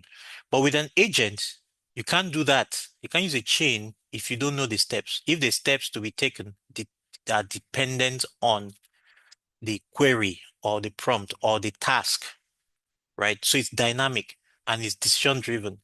Sometimes you even may know, but the steps may branch off based on the outcome of two calls or reasoning. So in that case, you use agents. Then, of course, for chain, the control is high because you, the programmer, are more or less kind of determining a lot of things. There are still very few things. There are still things that the LLM will handle, but in most cases, yeah, the steps to be taken and so on. Like if you remember the prompt chaining task we did for a banking, query, right? There were about 4 steps in that chain, right? And that's it. Okay. But if you wanted, if it's something a bit more complex, then you maybe have to use agents, right? So control is high in chains, but in agents it's medium. Adaptability chains is low because once you've written a chain cannot really solve a different kind of problem that requires different steps or other things. But agents are very high because agents are basically built to be able to adapt, to differences, in the task. Tool usage is predefined. In chain, most of the time you know the tools because you hard code the tool call into your prompts that you are chaining, right? But for agentic workflows, the LM reasons about the tools that it needs, and then it sends the list of tool calls, and then you pull all the tool calls and run them, take all the results and send them back to the LLM. In chains, reasoning is implicit, while agents it's explicit because reasoning is key, part of the whole thing. For chains, the reasoning is really about arriving at the final answer, right?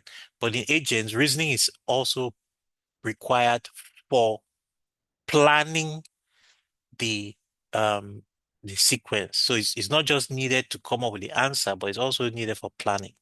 Okay. Error recovery is limited for chains, for agents, the agent can self-correct.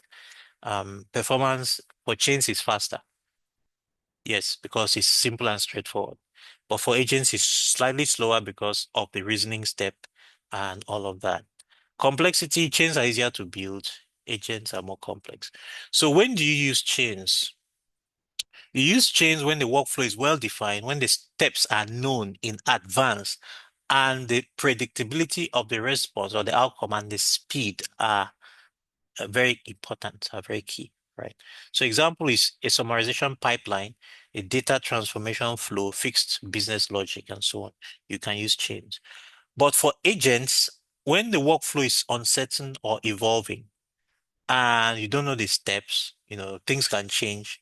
The decision depends on intermediate results. So the number of steps may depend on intermediate results, right? Or even the actual specific steps you take may also depend on intermediate results. So in this case, it's use agent. Tool usage is conditional, right? Where reasoning is required to decide whether a tool should be used or not. So example is research assistants, diagnostic systems, and autonomous AI copilots. So basically copilots, especially coding, all the coding copilots. When you're asking your coding agent, right, to refactor code, do you know the number of steps it needs to take? Does it know? It doesn't. It needs to look at the code and look at what you are asking it to do, right? So that's truly agentic. And one of the things I would like all of us here to do is go check out if you have Copilot or any other um, agentic code, coding tool and see how the agent works. You actually see its reasoning as well. So read the reasoning as it is doing it, and you understand how it is able to break down those tasks into steps and then decide which steps to take. So let's look at some of the reasoning patterns. I'm not going to go through this a lot because we've talked a lot about reasoning already. right? An AI agent is a system that can understand the goal, decide what steps to take, use tools or data sources, and adapt based on intermediate results. This is all of it, right? You give it a task, you tell it the tools that it has, and it then decides what steps to take. It understands the goal first, decides what steps to take. It uses tools, based on what you have provided if needed, and then it can adapt based on the intermediate results. So the most key thing that you see here has been added is that concept of intermediate results, right? It is not a single pathway. The pathway can branch based on the intermediate results. So the agent is not just answering your question, it's thinking, deciding, and acting. So when we say an agent is reasoning, what do we really mean? It is decision making, and it's the decision making process inside the agent. So remember, the agent is not really the LLM, even though there is this tendency to always conflate the two, right? The agent is the entire thing. The agent uses the LLM for reasoning. So you could say, okay, the agent is LLM, but then there's two calls, right? So the agent is able to make two calls because you have provided two calls to it, okay? And a bunch of other things. So, um, the reasoning is done by the LLM, and the reasoning is the decision-making process that happens inside the agent. That is what determines what information is needed. That is what determines which tools to be used if there is any need for tool calls. That's what determines the sequence of actions, right? And that's what determines when to stop. In other words, I have enough information. I don't need to make any more tool calls. And let me just reason out the final response. Set, return that and stop. So choosing the reasoning pattern, right, is system design. So we'll talk about that. So the reasoning pattern, what's the reasoning pattern? The reasoning pattern defines like how decisions are made, right? Is it linear? Do we make all decisions at once, right? Or is it iterative? We make and then we come back and revisit.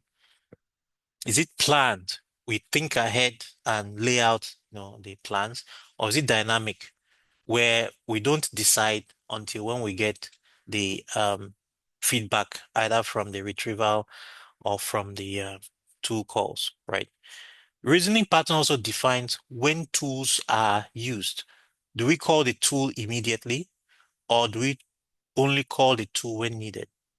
Then, how are intermediate steps handled, right? The intermediate steps are when you get the result, either from a tool call or something, what do we do? Do we show these intermediate results to the user so that it's traceable, so that they can see what's going on? Or is it hidden, right? So choosing a reasoning pattern is a system design decision. So it's not just about prompting. Okay, so let's talk about some of the reasoning um, patterns. So the first one is the react pattern, which I'm sure you have heard it already. So the react pattern means reason and act.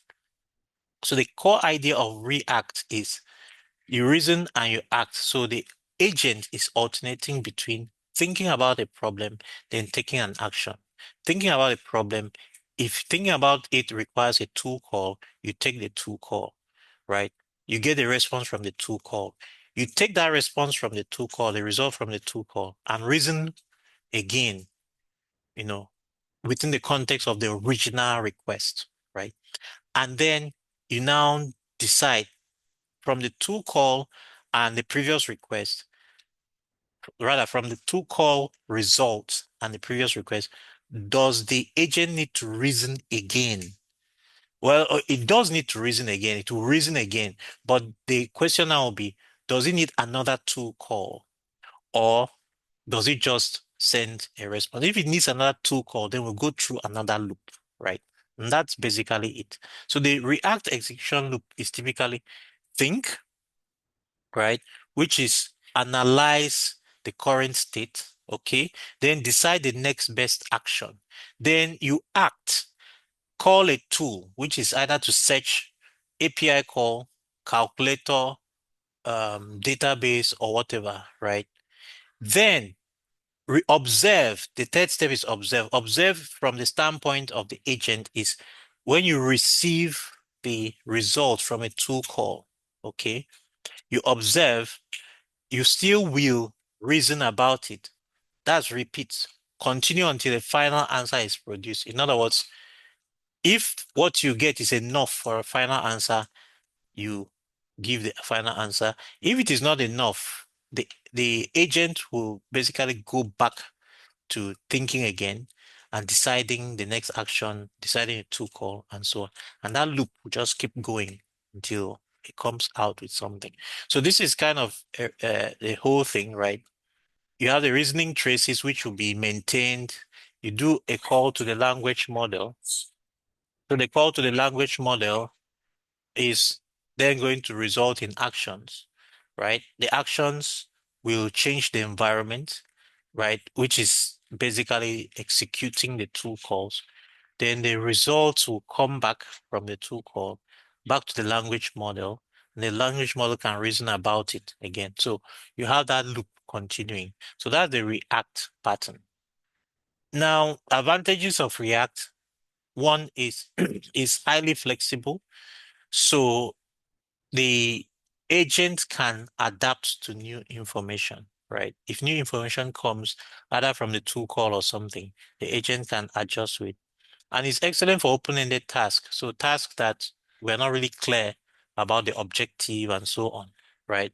It can then fine-tune its objective and everything by basically, looking at the results from tool calls and so on. So that's research is a good place where that is used. Answering questions is another good place. Troubleshooting, because troubleshooting, you don't really know what the problem is. So you make two calls, the results from it, it's what determines the next step. And React is easy to debug because the reasoning steps and the two calls are visible. It's normally printed like we saw there, even though what we saw was like a dump, right? But in most cases, you can inspect those and see the steps, right? And you can know where things went wrong by looking at the responses.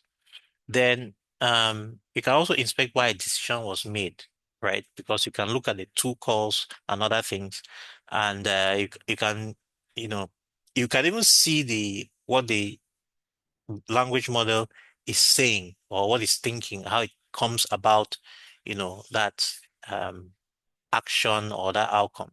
Okay. So when do you use React? You normally use React for unknown or evolving problems, right? The problem is unknown. You don't know um, the next steps and so on. Then for tasks that require exploration, where you need to check different potential options or potential, outcomes or courses of action or, different options. And then from the response that you get or from the results, you can then decide which one is best. And then for systems where transparency matters, okay? So reason about the next action to take, decide on an action to take, execute action and feedback observation. So that's a React. The second pattern for reasoning is what we call the plan execute pattern. So in the plan execute pattern, the first thing is that you plan the steps that will be taken, then you act on them. That is the agent plans the step and then acts. So it separates reasoning into two distinct phases, the planning phase and then the execution phase. This is kind of what, if you have heard of cloud code or Cloud code actually uses something like this, right? Cloud code, first of all, has a planning phase where it plans the steps. And the planning is still done by the LLM because remember, the LLM is the reasoning component, right? After it is done, based on knowledge, based on retrieval, based on, a whole bunch of stuff, right? It writes out the steps, including tool calls and everything. And then in the execution phase, it goes in and goes through the listed steps, right? And executes them, including tool calls as well. So it kind of enforces structure and predictability. So phase one, which is a planner phase, the planner will analyze the user's goals and will split it into explicit steps, like I've said, and then produces a structured plan. A structured plan will basically be a list of things to do. And most of those things to do, of course, be tool calls, right? Because basically, there's nothing else, right, apart from tool calls. It's not going to be questions. A question to retrieval from, an internal database is still a tool call. So basically, the structured plan is just a list of tool calls. So example is 4 steps, right, to solve a particular thing. The first one is retrieve market data. That's a tool call. That's retrieval, right? Then analyze the trends. Again, that's now an analysis, which requires reasoning. Then generate summary, which again requires reasoning plus the outcomes from the retrieval and the analysis, and then provide recommendation. So you now have 4 steps. Then based on these 4 steps, we now go to the execution phase, right? Where the executor is going to actually run each step sequentially. Okay. So step 1, if it is a tool call, it's going to do it and it will follow the tool call based on the plan. Okay. If when the result comes, so that's the thing, the executor does not rethink the plan. So if there was a flaw, maybe it will still go ahead with it. It does not rethink the plan in the middle of execution. It just goes with the plan as it was. In other words, it doesn't change the plan. Even if the intermediate result is different or maybe kind of, should I say, demands that, something change, right? So that's the executor. So, and that's it, right? At the end of the day, it will come up with a final outcome if it follows the plan. So the plan execute pattern has also its own advantages, right? The first one is that its behavior is more predictable because it follows a plan, right? It doesn't change midstream. It's easier to monitor and audit because you have the clear boundaries between steps. And it's better for complex workflows because of compliance, because of business process, and because you want to do the multi-stage analysis. You don't want a situation where things change midway. Even though, yeah, I think the other thing is it's probably going to be faster to implement because you're not having a reasoning step at every point where there's potential for the plan to change. Okay. All right. So let's look at React versus plan execute, right? React is like you are thinking while you are walking. Okay. So as you don't know where you are going, right? As you're walking, that's when you decide, okay, should I go left? Should I check my GPS? That's kind of like React. Okay. If you don't know the place, let's check React. Let's check rather the GPS to know whether I should turn left or right. Or if you are driving, for example, and you don't know where you're going, you're using GPS. That's basically React. So each time you check the GPS, that's React. It's telling you where to go.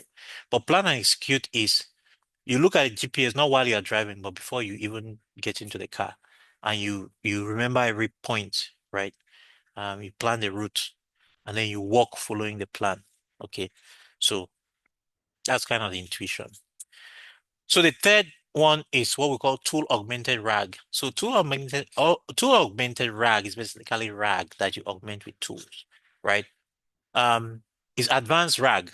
RAG, of course, retrieval augmented generation. But in this case, in a normal RAG, right, you would always do retrieval every time based on the user's prompt. Okay, you go do semantic search, come up with the matches that match that prompt, and then you send it to the LLM, right? But retrieval is not automatic. Sometimes you will use tools, and tools are used selectively. Okay, so it's the reasoning that controls the flow. So in this case, instead of you just dumping stuff, and that's what we did when I was when we just did that agent example, right, on Jupyter Notebook, where you first of all send the query to the LLM, the reasoning component, to reason about it. If the reasoning component says, I need a tool call or I need a retrieval, then you do the retrieval, right? Or if it says, I need a tool call, sometimes you need a tool call and then based on a tool call, you do a retrieval. Or sometimes you don't even need at all. So that's the difference. A normal RAG is like you are forcing the LLM to drink Fanta or Coke or eat rice, right? Because you feel that it needs it. But in retrieval, in augmented RAG, you first of all ask the LLM, do you need rice or can you do this on your own? You know, that's basically. So the components in tool augmented RAG, of course, you still have the retrieval. So you have the vector databases, you have documents, you have knowledge bases, other kinds of knowledge bases. By the way, sometimes you could even use existing API as a knowledge base if you cannot migrate it into a vector database. Then you also have tools, which are the API calls, calculators, databases, and other things, right? Things that the LLM doesn't know how to do. Then, of course, you have the reasoning. So the reasoning is what determines relevance, when it gets responses. It also determines, whether to make um, retrieval requests or tool calls. And then it combines the multiple outputs. So the main decision points for the agent is when to retrieve. Do I need external knowledge? So the agent is going to basically, that reasoning part of it, LLM is, okay, here's the prompt, here is the question, here's the task. Do you need external knowledge? Okay. The answer is yes. Okay, tell me when, where. And we did that, we just did that example where you specify if you need to search internal database, right? This is the tool call to make. Do I need to make a tool call, right? Is it a computation or is it live data, that is required to solve this particular task? And then the agent also decides how to combine to make the retrieve context with the tool results. What if there are conflicts? What if there are differences? How does it even reconcile all of that? Which one takes precedent, right? Is it a tool call or is it, retrieved result? But sometimes, well, you should really have that kind of situation, right? So tool augmented RAG really matters because you want to reduce hallucination. First of all, RAG reduces hallucination. But one of the things that you see with RAG is that if you force context on the LLM, it always comes back with, oh, based on the context given to me, blah, blah, blah, blah, blah. So it kind of makes it sound like I'm not the one that is saying this, so I'm not the one that is saying this, so this is what I saw in the documents you showed me. That's how it sounds to me, and that's not really what you want. You want it to be seamless. You want the agent to take ownership of that knowledge, not to say based on what was given to me. So, but anyway, that's the main thing. RAG reduces hallucination, so it means the agent, the LLM, when it figures or reasons that it doesn't have the information or the knowledge, it does what? It then seeks for retrieval. It says, okay, look for this information for me. I don't have it. Right. So it reduces hallucination. It improves accuracy on factual task because factual task, the LLM doesn't have the facts. Its training data is probably outdated and all of that. It also enables the real world AI systems, the tool augmented RAG, because financial analysis requires for you to do tool calls, basically to be able to access real-time live data, right? Legal research, there's a lot of information, right? So you want your agent to be able to, pull all that data. Technical support, same thing as well. So typical use cases for tool augmented RAG is enterprise knowledge assistant. So if you are building a knowledge base or knowledge assistant for an enterprise, you use tool augmented RAG, right? And then for research and analytics platforms, right? Because again, for the same reason, you want stuff that is grounded in facts. So again, you use tool augmented RAG. And then AI copilots with live data access. So I think we had looked at and seen all of that already. So yeah. So this is a table that is kind of comparing the three of them, React versus Plan Execute versus Tool Augmented RAG. So you can see, like we saw before, React, you reason why acting, Plan Execute, you plan first and you execute, but Tool Augmented RAG, you reason over the retrieve data and then you retrieve the live data, right? And come up with the final response. Flow style for React is iterative loop. For a plan execute is two phase, the planning phase and then the execution phase. and it is structured. For tool augmented RAG, it's conditional and adaptive. Okay. By the way, tool augmented RAG is not really a separate kind of pattern, separate from React and plan execute. The you know, I could use React as the method to do the reasoning, the agentic, reasoning, and then I use tool augmented, to add additional um capability, to the LLM. For planning is dynamic on the fly for React, is explicit upfront planning for plan execute. Tool augmented RAG is partial driven by need. Tool usage is opportunistic for React, is predefined a plan for plan execute. For tool augmented is selective and conditional based on reasoning. Retrieval is optional in React, is usually explicit in plan execute, is central to the workflow in tool augmented. Predictability is medium for React, is high for plan execute, and is medium to high for tool augmented RAG. Transparency is high because you are seeing the reasoning frames, basically, the visible thoughts and actions. For plan execute, it's also high, clear steps. But for tool augmented RAG, it's medium because you pull data and it fuse, right? So reasoning and data fuse. So you don't know which one was reasoning from the LLM. I don't know which one was real, live, real factual data that was retrieved. React is best suited for exploration, question and answer for research. Plan execute is more suited for complex and auditable workflows, especially because of the auditing part. Then tool augmented RAG is knowledge intensive task where you're asking questions on large knowledge bases, and you still want the LLM to synthesize, the agent to basically synthesize all that information into a coherent response that can be useful. Risk profile, React can wander, go different ways. Plan execute is rigid if the plan is wrong, while the tool augmented RAG is dependent on the quality of retrieval. So like we saw when we just did it, because it could not find matching documents. Remember, it's top three. So it's going to find the top three, even if the highest of the top three is still a bad match. There's no threshold that says, okay, below this threshold, don't even retrieve. It's still going to, so it could retrieve stuff that don't even match the context of the question. And that's what happened there, right? It said, okay, what I retrieved from the search did not really give me any information on what you're asking. But based on this, so that's not a very good retrieval. Okay.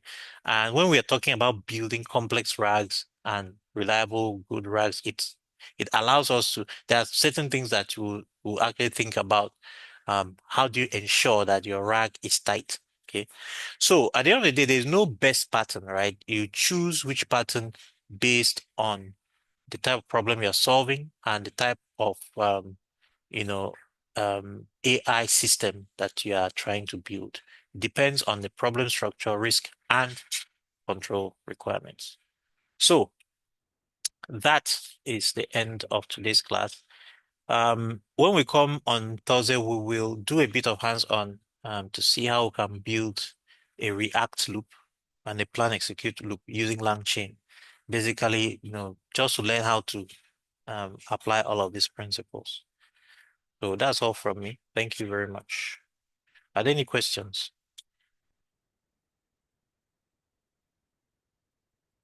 Are there any questions? Okay, if there are no questions, we'll meet again on Friday. Let's have a great day. Bye.